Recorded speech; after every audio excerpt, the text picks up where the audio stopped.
Alors comme prévu aujourd'hui, on va commencer la semaine spéciale traction. Où là, ce jour-là, je vais te montrer en fait une progression pour arriver à faire les tractions. C'est pas une progression que j'ai personnellement utilisée parce que moi j'ai utilisé tout simplement la méthode de WED, mais je l'ai un peu, on va dire, adaptée et rajouté un peu plus d'étapes, de sous-étapes pour arriver à faire les tractions. Comme tu le sais, pour arriver à faire un exercice, il y a 36 000 façons de faire, 36 000 progressions. J'espère qu'elle va t'aider, n'hésite pas à me dire directement en commentaire et tout, si tu as des remarques. Je te laisse regarder ça et on se retrouve après. Donc sans plus tarder, on va commencer tout de suite. Première étape, c'est vraiment la progression pure. Je ne rentrerai pas vraiment dans les détails à fond de la façon de faire les tractions, c'est vraiment une progression simple. La première étape, le premier exercice que j'encourage tout le monde à faire, mais que malheureusement peu de gens font, c'est la première étape de l'entraînement de la détenue, c'est les tractions verticales. C'est clairement un exercice qui m'a aidé pour commencer à faire des tractions. Au tout début, t'es vraiment une brêle, t'arrives même pas à faire une fucking traction, c'est un mouvement qui te paraît extrêmement difficile, tu comprends pas trop la mécanique. Faire des tractions verticales va en fait t'aider à comprendre le mécanisme et à vraiment engager le dos. Donc je vais t'expliquer tout de suite le détail. Donc on va commencer avec les tractions verticales. C'est clairement un mouvement en fait que peu de gens pratiquent, qui pourtant est primordial, surtout quand on débute avec les tractions et qu'on est vraiment une brêle. Moi j'ai connu ça. T'arrives vraiment pas à comprendre le mouvement et à engager bien les muscles. T'arrives pas vraiment à comprendre la mécanique. Cet exercice-là est vraiment pour tous les débutants. T'as pas besoin d'un niveau de force, t'as juste à comprendre. Tout le monde peut le faire en fait, tout simplement. Et ça t'éduque à bien engager les bons muscles et à vraiment ensuite, petit à petit, passer sur des variations beaucoup plus difficiles. Donc là, je vais utiliser une structure assez basique. Ça va être un poteau de but. De toute façon, c'est ce qui va me servir sur toute la progression. Tu peux utiliser des encadrements de porte, tout ce qu'il te faut c'est une structure verticale en fait, tout simplement. Ça peut servir aussi d'échauffement une fois que tu arrives très bien à cet exercice. C'est vraiment pas un exercice difficile, tout le monde peut y arriver, mais c'est la base. Ça te construit en douceur, ça permet aussi de tes articulations de t'habituer gentiment à l'effort. Donc c'est vraiment une étape que je te conseillerais de ne pas sauter. Donc, classique, tu as ton poteau, tu te mets en position. Moi, ce que je te conseille, à la limite, c'est de commencer en fait bras pliés. Tu commences là. Tu essaies d'avoir un bon positionnement au niveau des dorsaux. Tu vas engager le dos, enrouler les épaules en arrière, garder le dos engagé. Il faut que tu sentes vraiment tes dorsaux. Imagine que tu cherches à abaisser le plus bas possible tes épaules. Garde ce gainage. Tu gardes cette position. Tu gaines également tout le corps. Ça doit être une planche, tes abdos, tes fessiers. Et en même temps, là, tu retiens en fait la descente. Tu ne te laisses pas tomber. Tu gardes une tension et tu remontes.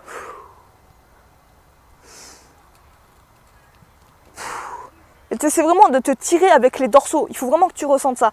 Ce mouvement-là va vraiment te permettre de bien le sentir. Si le mouvement est trop facile, tu ramènes en fait les jambes le plus proche possible du poteau et tu essaies vraiment d'être plus loin en fait. Tu auras un peu plus de tension. Et tu essaies vraiment d'actionner bien tes dorsaux, de sentir vraiment tes dorsaux et pas que tes biceps qui t'amènent vers la barre. C'est vraiment un excellent éducatif. Et c'est vraiment, une fois que tu es en fin de mouvement, quand tu t'approches de la barre, à ramener les omoplates, à vraiment que ça se colle. Là, au niveau des répétitions, vu que c'est les premières étapes, je te conseille vraiment de faire énormément de répétitions avant de passer à l'étape d'après. Par exemple, tu fais 2-3 séries jusqu'à 40 à 50 répétitions. C'est pas énorme, l'exercice est très facile. Mais c'est vraiment un très bon éducatif. Récupère cet éducatif pour les étapes d'après.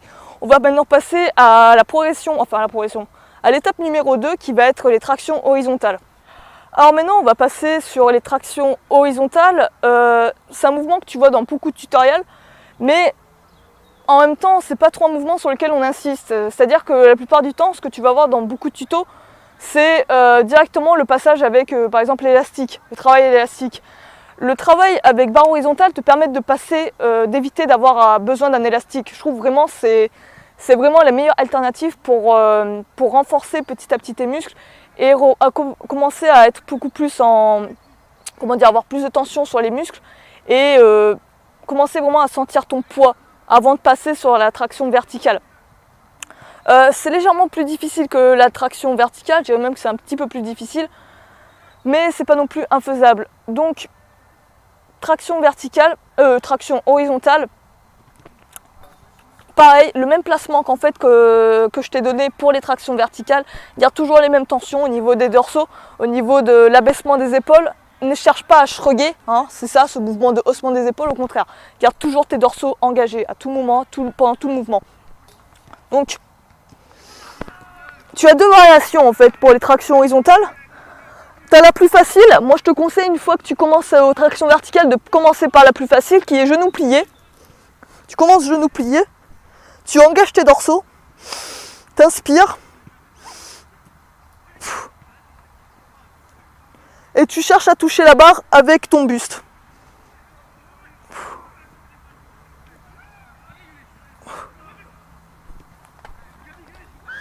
Si au début c'est trop dur, l'amplitude, c'est pas grave. Si tu n'arrives pas à toucher avec ton buste, fais une amplitude plus petite. Petit à petit, ça va se renforcer et tu chercheras petit à petit à atteindre cette étape.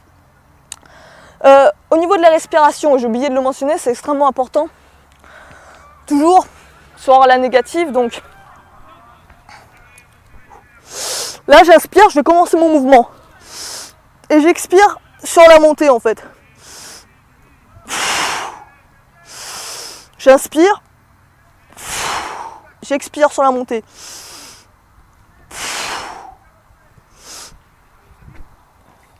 C'est le même processus de respiration que tu dois avoir sur tous les mouvements, aussi bien sur les tractions verticales que les tractions classiques.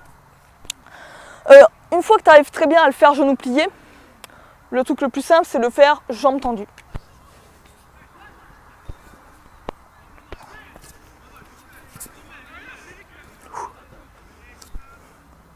Tu gaines tout, tu dois devenir une planche, tes abdos, tes fessiers. J'inspire.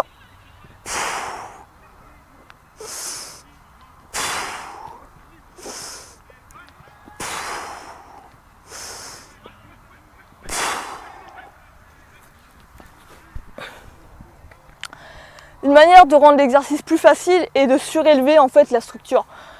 Là, elle est à hauteur de hanche, je dirais que c'est nickel. Si c'est trop dur, c'est pas grave, tu essaies de trouver une structure un peu plus haute, ça sera un peu plus facile. Et petit à petit, tu baisses la hauteur. L'idéal, c'est vraiment de le faire sur les anneaux, parce que les anneaux, tu peux très bien ajuster la hauteur des anneaux et l'amplitude en fait de ton mouvement et la difficulté. Une fois que tu es à l'aise avec ça, je te conseille d'arriver jusqu'à 2-3 séries de 20 répétitions avant de passer à l'exercice suivant.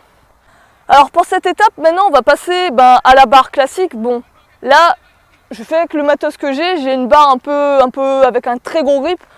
Pour commencer, je te déconseille de commencer avec ce genre de grip. Choisis une barre standard avec un grip assez fin, un grip classique. Là, c'est vraiment une barre de but, donc le truc il est énorme. C'est pas l'idéal pour apprendre les tractions.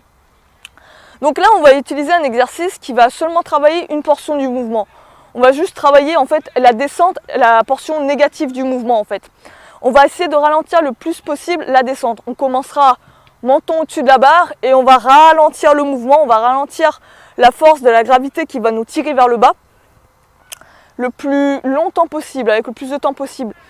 Les négatives, c'est pas ce que j'ai utilisé pour travailler les tractions, c'est pas cette méthode que j'ai utilisée. J'ai fait des mouvements complets pour travailler les tractions. Mais maintenant, je l'utilise beaucoup pour d'autres mouvements, la négative, comme par exemple le Dragon Flag. Je l'ai utilisé beaucoup pour le Dragon Flag et ça m'a aidé grandement à acquérir de la force pour ensuite faire le mouvement complet. Je l'utilise beaucoup pour le front. Donc maintenant, je sens vraiment la valeur qu'a cet exercice de travailler vraiment la négative. La négative travaille énormément la force. Et ça va grandement t'aider pour acquérir la force, pour faire les tractions et les réussir. Comme je t'ai dit, il y a des tonnes de façons d'apprendre un mouvement. Ça, c'est une progression comme une autre. Donc, je vais te montrer vite fait à quoi ça ressemble. Tu vas essayer de trouver quelque chose pour... moi, je vais réussir à sauter, donc ça passera. Mais si par exemple, tu n'arrives pas à te lever, à garder la position en haut, essaie de te mettre en haut en prenant appui sur une chaise, par exemple, ou un truc comme ça. Donc, tu vas rester en appui au-dessus de la barre. Hop, tu gaines, tu places tes tensions dans tes muscles. Tu abaisses les épaules comme au début. T'inspires et t'expires gentiment. Et tu te laisses pas tomber, tu retiens juste la force. Tu retiens le plus possible, le plus longtemps possible. Entre 4 et 5 secondes, c'est l'idéal. Donc, tu es là, t'inspires.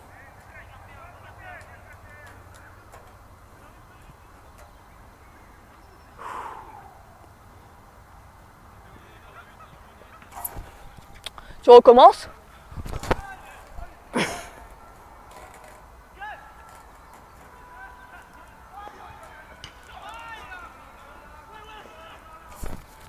Concentre-toi vraiment sur la tension de tout le mouvement de A à Z. Garde le gainage en haut, ça va t'aider aussi à renforcer la partie haute. Essaie de le garder un peu longtemps au fur et à mesure que tu deviens plus fort. Essaie de rester gainé un peu en haut, quelques secondes. Comme ça, tu restes gainé un peu. Et tu descends.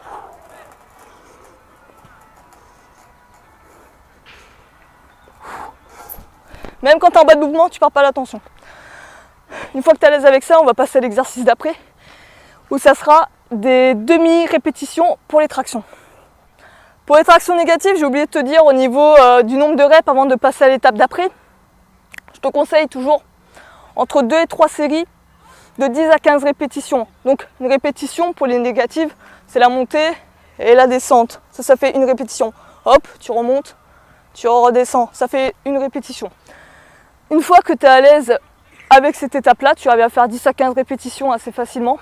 Tu passes à cette étape que je vais te présenter maintenant, qui sont les demi-répétitions. Alors, il y en a beaucoup qui critiquent les demi-répétitions, considèrent que c'est inutile, que ça ne travaille pas. Je ne suis pas du tout d'accord avec ça. Les demi-répétitions, en fait, te permettent d'aborder l'exercice beaucoup plus facilement en réduisant la difficulté de par l'amplitude, une amplitude beaucoup plus basse et plus petite. Une fois que tu deviens à l'aise et fort dans les demi-amplitudes, tu peux travailler petit à petit en augmentant la difficulté, en agrandissant un peu plus l'amplitude, jusqu'à arriver à l'étape d'après. Les demi-amplitudes ne sont pas des étapes finales, loin de là, ce sont toujours des étapes intermédiaires.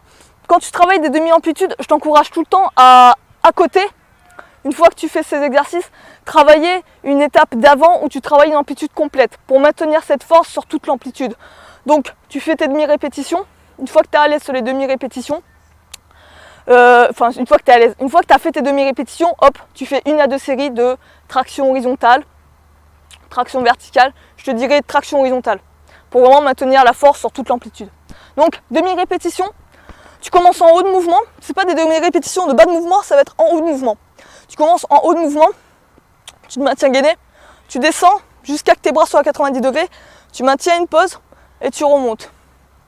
Ça va être ça une demi-répétition. Bras à 90 degrés en commençant en haute position.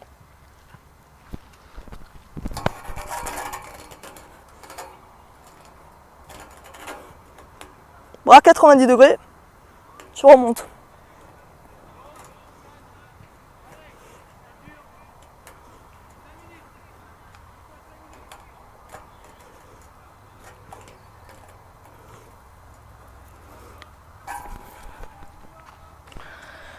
Une fois que tu es à l'aise avec cette étape-là, tu passes directement, si tu en as la force, à l'amplitude full, amplitude complète, où tu as les bras tendus.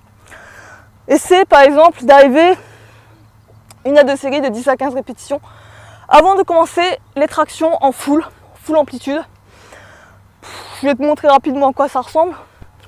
Donc full amplitude, une fois que tu es à l'aise. Si par exemple tu galères entre les demi-amplitudes et l'amplitude complète, tu peux faire des 3/4 d'amplitude, ce que j'appelle, où tu vas augmenter l'amplitude, mais sans être bras complètement tendu. Là, je suis demi-amplitude. Là, on va dire que je suis 3/4 amplitude. Et là, je suis amplitude complète.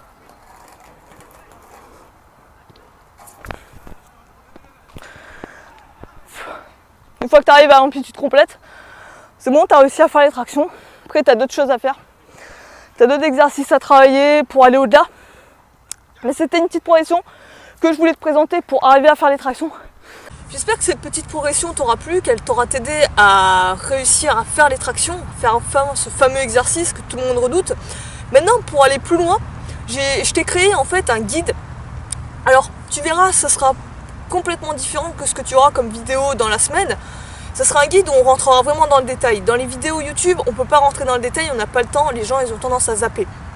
Là au contraire, j'ai voulu condenser au maximum mes connaissances, mais j'ai voulu rentrer en fait un peu plus dans le détail, dans la manière de faire les tractions, dans la manière de ressentir les muscles.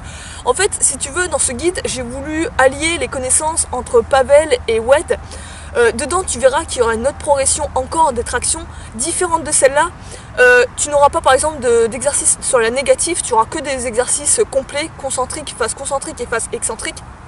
Et tu verras également qu'on rentrera dans le détail sur le côté mind muscle, le côté contraction volontaire, Ce que j'ai voulu faire en fait, c'est à partir d'un seul exercice, t'apprendre à être ton propre coach, t'apprendre à être autodidacte comme moi je l'ai été, et essayer d'optimiser, de rendre au mieux, le plus efficace possible l'exercice, de par l'attention, la mise en place de contractions volontaires, etc. Donc j'ai rentré vraiment dans le détail. Tu verras, il n'y aura pas spécifiquement de programme, je te montre juste des patrons de programme, mais ce sera à toi de le faire comme un grand. Je ne suis pas ta mère, je n'ai pas à te dire ce que tu as à faire, j'ai voulu vraiment le faire ressortir là-dedans. Je t'invite à aller voir ça, à aller jeter un petit coup d'œil. Je l'ai mis vraiment à un prix dérisoire. Je le laisse à moins 50% sur toute la semaine. Après, je remettrai à son prix que je voulais le mettre à l'origine. Mais c'est vraiment pour un complément pour ceux qui veulent aller plus loin. Déjà pour ce qu'il y aura sur la semaine, je pense que ça pourra t'aider. Mais si tu veux vraiment aller plus loin, aller en profondeur sur les choses et vraiment avoir, on va dire, un premier goût pour augmenter un peu plus le côté aller plus en profondeur sur les tractions, je t'invite à aller voir ça. Je te mets le lien Amazon, tu vas checker si ça te plaît. Sinon, je te dis à demain et au reste de la semaine pour voir ce qu'il y a sur les tractions. On va vraiment encercler plein de choses. Je t'invite à rester sur la chaîne et sur ce, moi je te dis à la prochaine. Ciao.